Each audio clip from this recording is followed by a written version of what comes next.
notte si va a esplorare tra luoghi nascosti da raccontare, avventure, sorrisi e tanta energia. Con i Family in Explorers ogni giorno è magia, ormai è magia.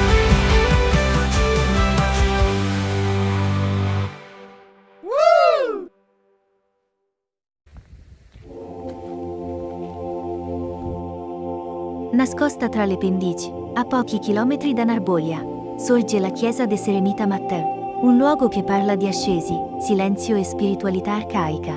Di origine incerta, il piccolo tempio è uno dei rari esempi ancora riconoscibili della tradizione dei Romitori.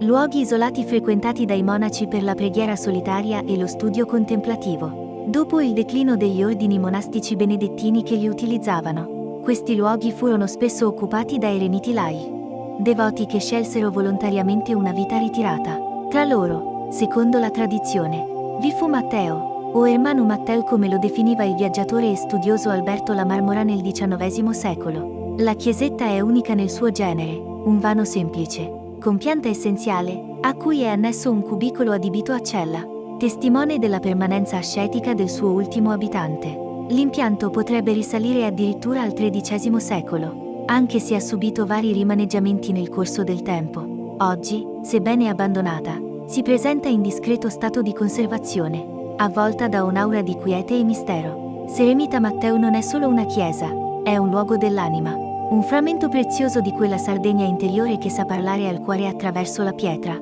il silenzio e la memoria degli uomini che vi hanno abitato per pregare, studiare e morire in solitudine. Il vero nome era Vincenzo Matteo Cadoni, ed era un eremita volontario, non appartenente ad alcun ordine regolare. Visse fino al 1829 e alla sua morte fu sepolto nella chiesa di Santa Reparata a Narboglia.